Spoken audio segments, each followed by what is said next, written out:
nina amawulire amalungi oluvannyuma lw'ekizibu kino kye ngenda okwogerako. Butuufu kubamu akafaananyi nti oyina ebintu byo by'olima naye mbutuufu tosobola kubeera nga ofuna akatale mu mangu ddala. Kyokka nga tojjukire nti ebintu ebyo by'olima mbutuufu tebiwangaala okuggyako nga olima ebintu by'osobola okubeera nga otereka mu silos, era nabyo nga tebisobola kubeera nga biwangaala okusuka emyaka. Kaakati munnange, abantu abasinga mu Uganda bayita mu mbeera eyo, oba ffenna mukimanyi bulungi nnyo nti bataata baffe oba bamaama baffe bonna abantu abatwetoolodde tuwangaalira ku bintu by'obulimi. Bangi nno tusobodde okubeera nga tuvaayo tudda mu kibuga olw'okuba enkumbi yagaana. Tewali atakimanyi bulungi nti enkumbi tugamba nti yagaana.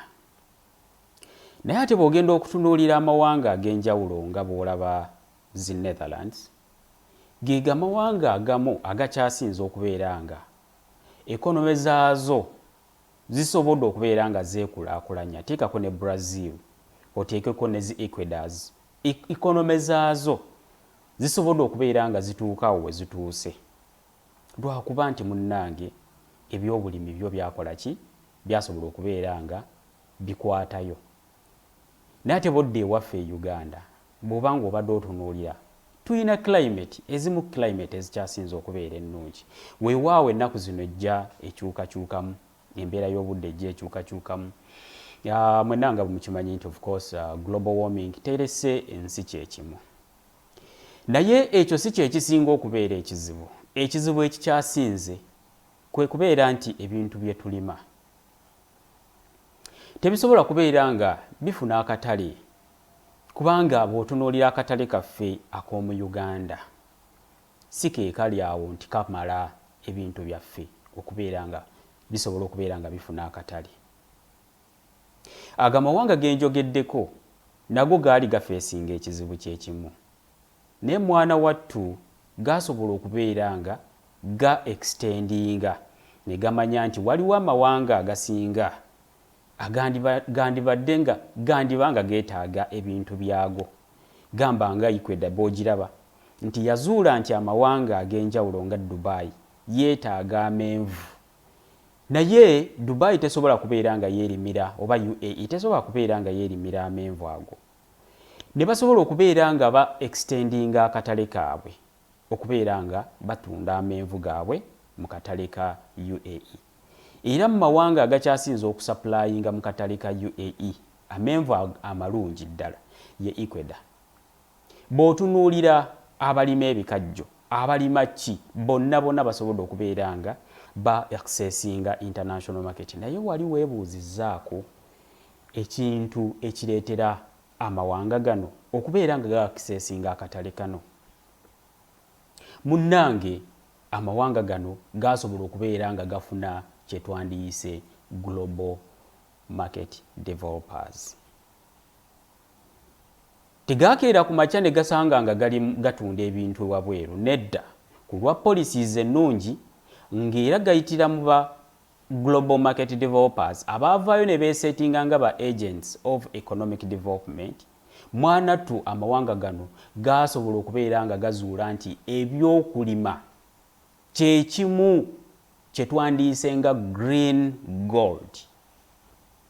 Mbutuufu teri kintu kisinga bya ttutumu oba kya bbeeyi ng'ebyokulima, kubanga bwe tuba tetulimye ate munaye tuba tunaalyawa. Ekyo nno kye kizibu kye tufeesinga nga mu Uganda. Nakugambye nti njogera ku kizibu kino naye nga waliwo amawulire ag'essanyu ge njagala okuba nga nkutuusaako muganda wange. Kakati nga saagala kulandagga, bwe tubanga tumaze okulima ebintu byaffe mu Uganda bisigala byetooloolera mu saako emu. Bwe biba bisusseewo gy'obirimira tebisukka katale k'Embalala, tebisukka katale k'e Kampala. Ate bw'ofuna ak'e Kampala obeera olinga agamba like oba ofuuse king, naye king in what? King in jail. Lwaki? Kubanga era akatale tekamala still. Otuusaayo ne bakugamba nti omanyi vakedo w'oyo gw'olimye nti tumudondola. Tetugenda kuwaamu kasente kasukka wano kubanga agenda tuvundako. Simanyi biki bingi nnyo. Bambi ne mwekanga nga muvudde mu butale. Abazadde baffe bavudde mu butale, baava mu kulima olw'okuba nti obutale tebuliiwo. Kaakati nze amawulire ag'essanyu ge njagala okutuusaako ge gano nti okulima okwo kw'olaba muganda wange tokuvaako ye gold.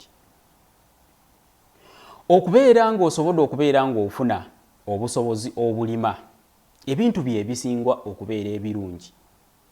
Lwaki? Kubanga nga bwe nkugambye nti Uganda y'emu ku nsi ekyasinze ettaka eddungi.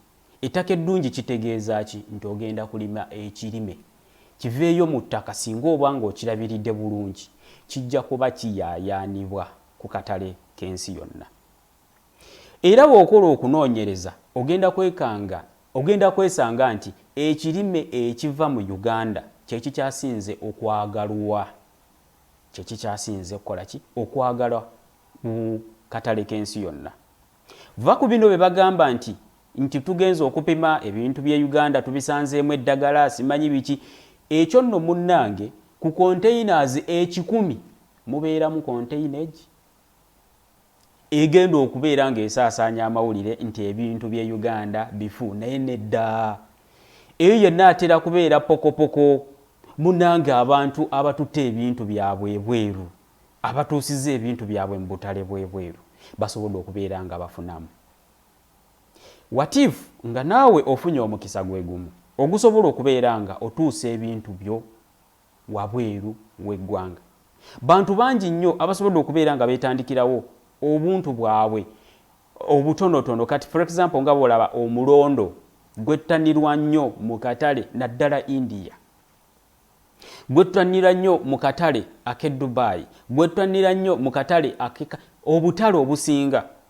Eno data amugjawa? Data amugja ku kibanja kyammwe ekya Merchandise Uganda okusinziira ebintu bye bajja batubuuza. Munnange abaana abasobodde okubeera nga balima ebintu byabwe bapackaging ebintu byabwe bulungi ku global standards ne ba accessinga akatale basobodde okubeera nga bafunamu. Naawe tojja kusigala kyekimu singa osobodde okubeera nga okwata ekkubo lyerimu. Kaakati munnange olw'ekizibu ekyo twakya identifyinga tutya?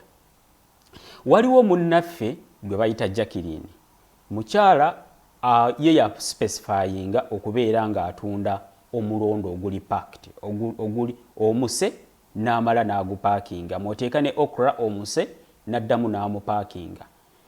Yajja n'ateeka ebintu bye ku Merchandise Uganda. Naye twafuna overwhelming demand mu nsi ez'enjawulo. Mwana wattu nga baagala ebintu byebyo. Naye waaliwo ekizibu. Ekizibu kino kyakutambuza ebintu bye. Oba kye twandiyise okubeera nga afuna cross border trade. Munnange ekizibu nga bweba odalinga ebintu tayina bw'asobola kubeera nga akola ki?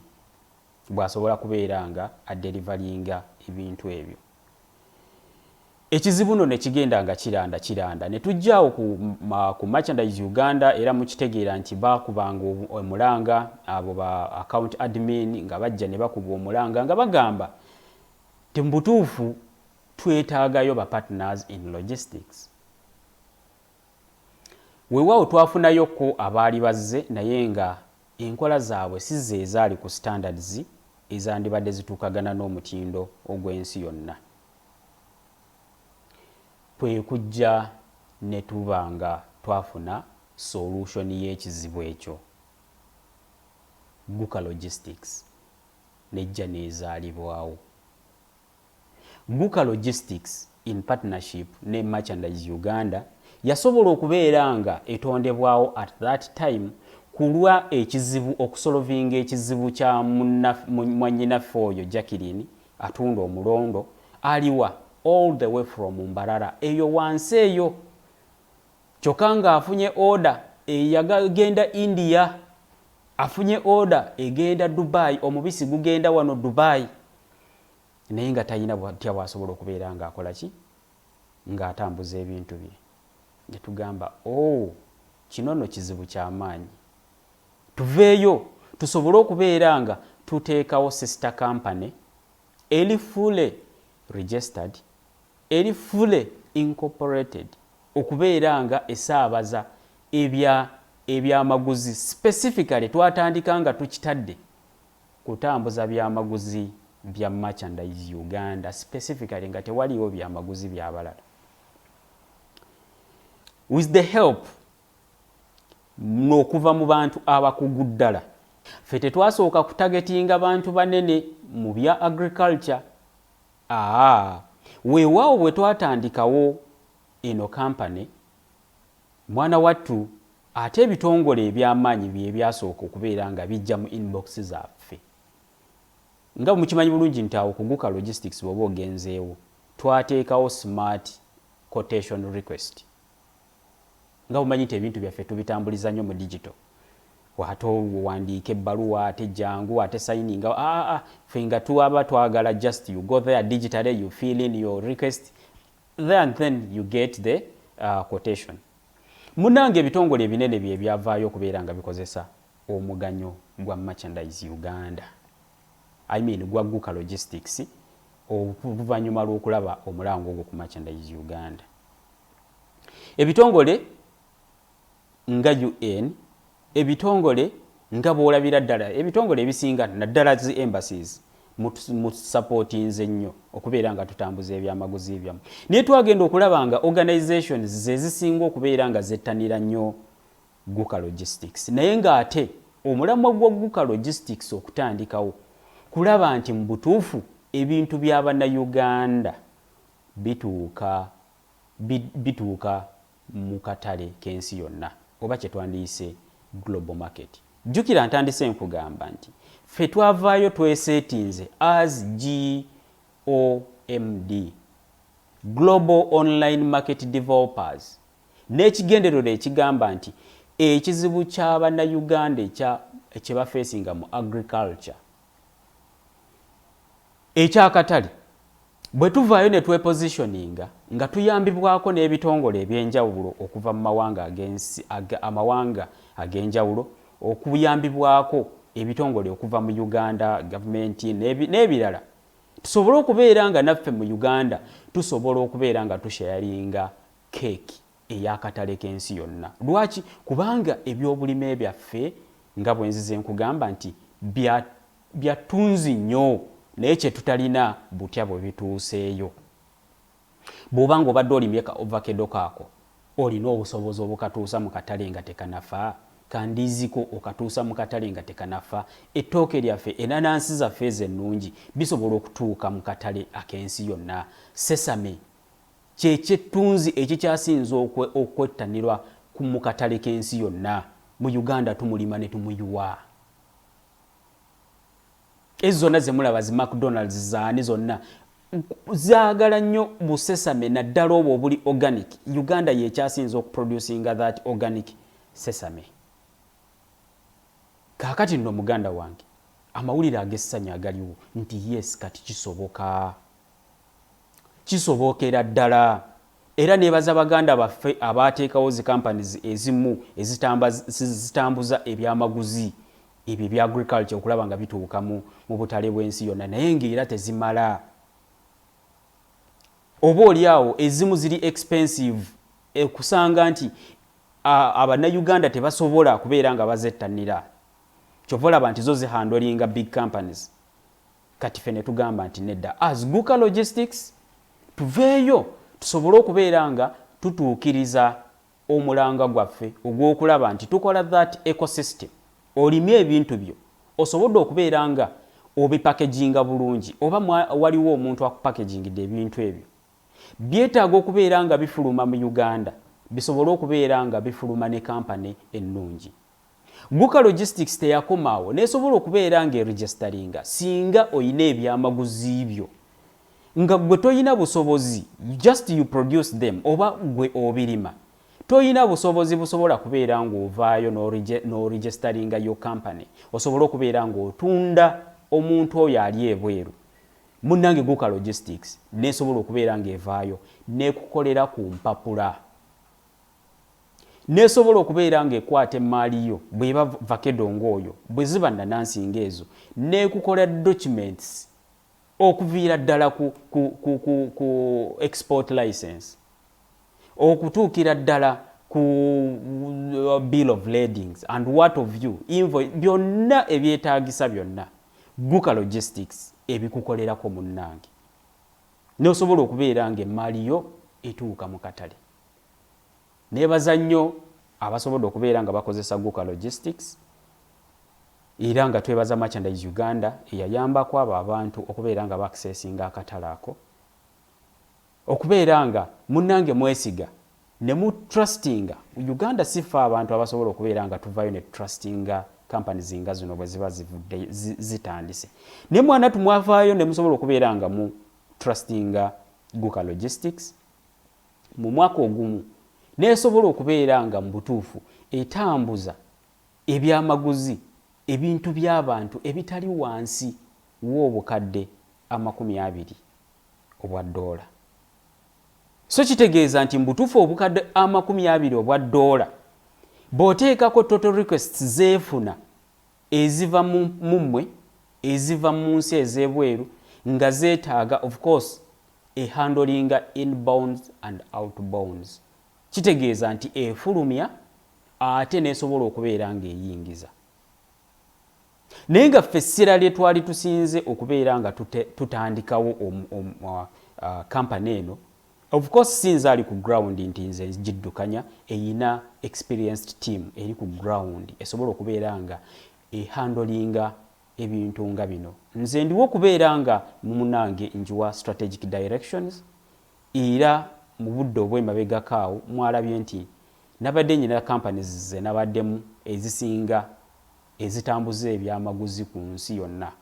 Mwalabakaawo emabega naliko ne J&C, naliko nezi companies ezisingawo mu China, nga nkola ki tugezaako okulaba nga tufuna that partnership, okulaba nti ebintu byaffe bisobola okubeera nga bitambula on time okuva mu Uganda okutuuka mu mawanga ag'enjawulo, oba okubeera nga biva mu mawanga ag'enjawulo kujja mu Uganda ku kaseera akatono ddala ate era nga zikozesa ku kasente akatono ddala, oba kye nandiise in a cost effective way. So eyo ye Guka Logistics. Munnange gitrusting jesige egenda kusaabaliza ebyamaguzi. Weewaawo nti tubadde tutambuza ebyamaguzi ebya companies ennene nga tusinga kugamba nti tutambuliza mu containers, full container load ze twandiise FCL, naye twasobodde okubeera nga tuggulawo services endala nti munnange tusobola okubeera nga tutambuza even the bulk shipments naddala nga tukozesa ennyonyi.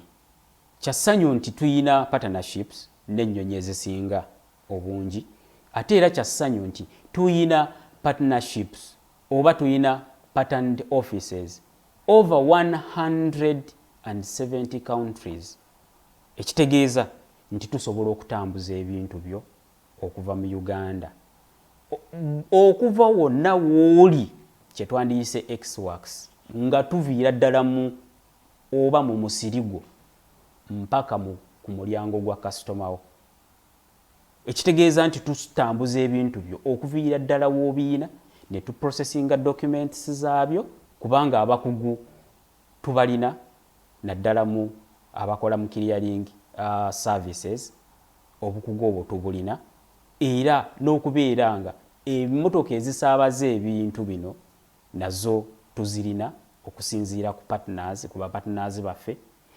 Nempisawo n'omulango omulala ogugamba nti singa naawe gy'oli eyo obadde oyagala kwegatta ku Guka Logistics ng'olina emmotoka, vaayo jangu ogenda awo waliwo link eriwo under partnership juzaamu obusobozi bwo bw'osobola okubeera nga ogatta ku Guka Logistics. Munnange tugenda kubeera nga tutambula ffenna. Bw'obeera agent vaayo, bw'oba ng'olina warehouse vaayo, bw'oba ng'olina kyonna ky'oyitiramu. So eyo y'emboozi ekwatagana ne ku Guka Logistics era ly'essanyu lye njagadde okubeera nga nkutuusaako muganda wange oba mwannyinaze nti togwamu maanyi. Ensi etambulira ku green gold. Green gold ze agricultural produce. Uganda ye kyasinze ku mataka amalungi. Munnange lima kasito tappinga mu global market. Ekizibu ky'ekyobwavu ojja kuba okisolvinze. So trusting Guka Logistics mwana wattu ng'etambulira wamu ne Merchandise Uganda fe tuliwo twabagamba tuliwo okubafiiririra okulaba nti munnange Uganda nayo efuna emanyikwa nti geegamu ku mawanga agakyasinze okubeera nga gakola ki galima ebintu ebirungi ebiwoomu. Nkujulira nti buli katale k'ogendamu buli muntu aluma ku kintu kya Uganda ekiva mu Uganda ateekwa okugamba nti Uganda ddala ekintu kyayo kirungi. Lumonde, sesame, ovacado, obumonde obwo babuyita batya obubeera obumyufumyufu obwo obw'ekkabaale, ennanansi, green chili, red chili, pepper, menye kindeke ki.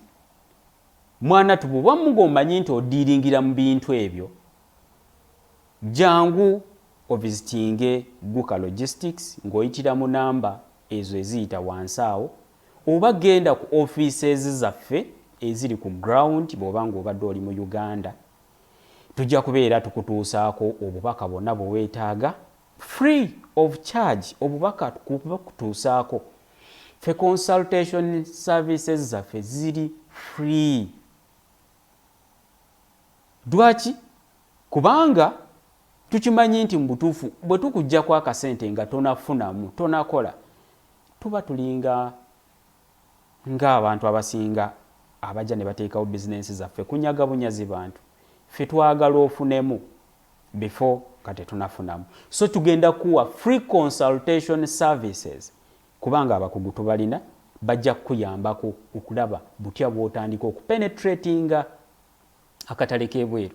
Tukugambye amaanyi ago tugalina. We came and we positioned ourselves under Merchandise Uganda as global market online developers. Kubanga those technology tools ezisobola okutuusaayo mwana wattu tuzirina era obukugu tubulina.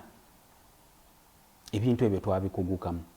Era waliwo akantu akapya ku Guka Logistics akali mu kujja nti tojja kubanga osobola okubeera nga weebuuza nti ebintu byange bigenda kostinga sente meka, bisasula sente meka omusolo, ebintu ng'ebyo eby'enjawulo.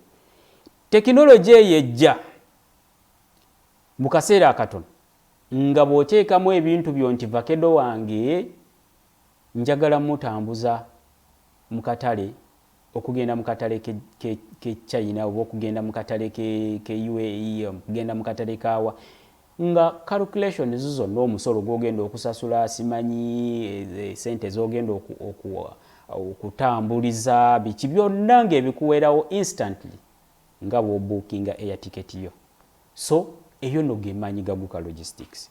Naye tegenda kubeera n'amaanyi singa ovaayo tosobola okubeera togiwagira nga indigenous company.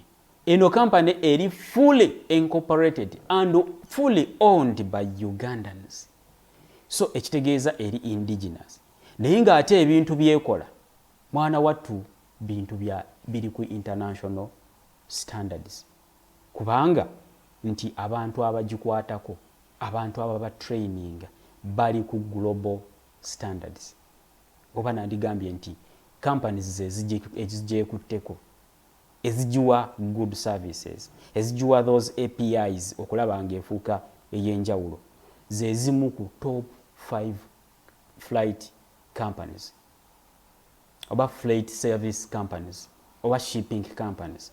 So wekwate ku Guka Logistics. Mu dakiika zino mbadde njagala kukozesa 30 kunnyonnyola ku Guka Logistics kyeki. Nebaza mwenna abavuddeyo ne mugisupportinga, nebaza mwenna abasobodde okubeera nga muvaayo ne mugitrustinga, era nebaza ba sisters baffe, ba brothers baffe abavuddeyo ne bagamba nti yes we can. Munnange teweetuulako. Munnange eno bottleneck ebadde eriwo nga bakudondola sesamewo ne bamukuwaamu just obunusu, osobola obwetuusiza ku katale k'ensi yonna n'olya ng'omuloodi ku lwa Guka Logistics. So vaayo ogyesige, genda ku www.gukalogistics.com ogenda kumanya ebisingako, oba genda ku Equatorio level 1 2 4 3 ojja kubeera nga mwana wattu osangamu abakugu abo bajja kubeera bakunnyonnyola ebisingako ku Guka Logistics. Totuula enkumbi yo tekusala. Mbagala nnyo, nsigadde muganda wo Ahmed Goodman Mukiibi. Assalamu alaikum wa rahmatullahi wa barakatuh.